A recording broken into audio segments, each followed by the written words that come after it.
வணக்கம். இப்போ சோசியல் மீடியாவில் ரொம்ப ட்ரெண்டிங்காகவும் பரபரப்பாகவும் தேடிக்கிட்டு இருக்க ஒரு நபரை பற்றி இந்த வீடியோவில் பார்ப்போம். யார் அவர்?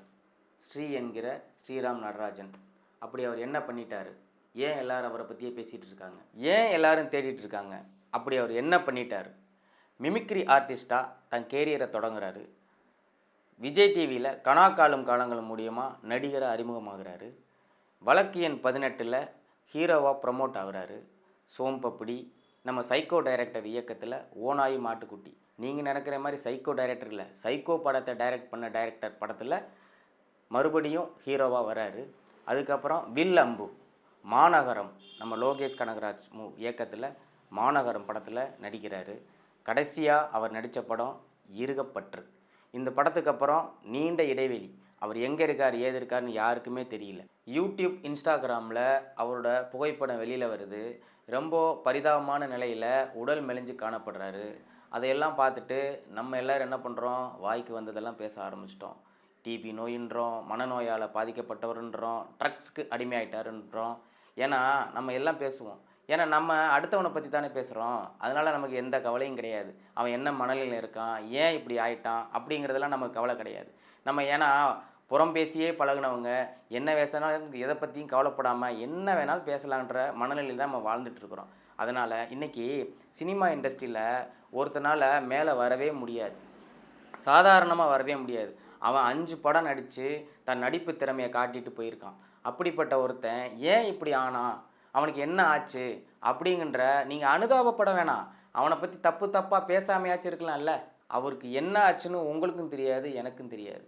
அதனால் வாய்க்கு வந்ததெல்லாம் பேசாதீங்க. சமீபத்தில் அவருடைய தோழி ஒரு பேட்டி கொடுத்துருக்காங்க. அவங்க நிறைய விஷயங்கள் பகிர்ந்துருக்காங்க. அந்த விஷயத்தில் முக்கியமானது என்னென்னா, அவர் நடித்த படங்களில் அவருடைய ப்ரொடியூசர்ஸ் அவருக்கு போதுமான சம்பளத்தை கொடுக்கலைங்கிறது தான் அவங்க குற்றச்சாட்டாக வைக்கிறாங்க. அதனால் கூட அவர் மன உளைச்சல் ஏற்பட்டு அந்த நிலைமைக்கு தள்ளப்பட்டிருக்கார். அது தெரியாமல் நீங்கள் எல்லோரும் பேசுகிறீங்களே, இது உங்களுக்கே நியாயமாக இருக்குதா?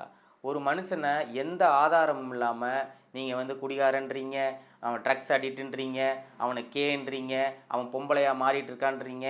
இப்படி வாய்க்கு வந்ததெல்லாம் பேசுகிறீங்களே, நீங்கள் எல்லாத்துக்கும் ஆதாரம் வச்சுருக்கீங்களா?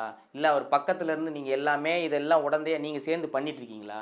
எதுவுமே இல்லாமல் ஒரு தனி மனுஷன் மேலே நீங்கள் இந்த மாதிரி தாக்குதல் நடத்துகிறது இது மிகப்பெரிய வன்முறை. இந்த மாதிரிலாம் பண்ணாதீங்க. உங்களுக்கும் பொறுப்பு இருக்குது. சமுதாயத்து மேலே அக்கறையோடு செயல்படுங்க. இந்த மாதிரி கண்டதெல்லாம் பேசிட்டு உங்கள் டைமையும் வேஸ்ட் பண்ணிவிட்டு மற்றவங்க டைமையும் வேஸ்ட் பண்ணிகிட்டு இருக்காமல் போய் ஏதாவது வேலை வெட்டி இருந்தால் பாருங்கள். ரீசெண்டாக கூட அவர் கூட ஒரு பேட்டி கொடுத்துருக்காரு. என்ன சொல்லியிருக்காரு தெரியுங்களா? நான் நல்லா இருக்கேன், டெல்லியில் இருக்கிறேன், எனக்கு ஒன்றும் கிடையாது, நீங்கள் எல்லாம் போய் உங்கள் வேலைகளை பாருங்கள்னு சொல்கிறாரு. ஏன் நீங்கள்லாம் இப்படி நீங்கள் பேசுகிற ஒரு வார்த்தையும் ஒரு மனுஷனை எந்த அளவுக்கு பாழாக்குங்கிறது உங்களுக்கே தெரியாமல் பேசிகிட்ருக்கிறீங்க. அவர் நார்மலாகி திரும்பி வரணும்னு நினச்சா கூட நீங்கள் எல்லாம் அவரை வரடாமல் பண்ணுறீங்க. நீங்கள் பேசுகிற ஒரு கமெண்ட்டுக்கும் ஒரு வார்த்தைக்கும் வேல்யூ இருக்குது. அதை புரிஞ்சு நடந்துக்குங்க. நம்ம வீட்லேயும் எல்லா விதமான உறவுகளும் இருக்குது. நம்ம உறவுகளை பற்றி யாராவது தப்பாக பேசுனா நம்ம யாராலும் ஏற்றுக்க முடியுமா? ஸ்ரீயை மட்டும் கிடையாது, உண்மையில்லாத விஷயத்துக்கு கண்மூடித்தனமாக யாரை பற்றியும் தப்பாக பேசாதீங்க. உண்மையை சொன்னாலோ நல்லது சொன்னாலோ யாருக்கும் பிடிக்காதுன்னு தெரியும். இருந்தாலும் நான் சொல்கிறேன். நன்றி, வணக்கம்.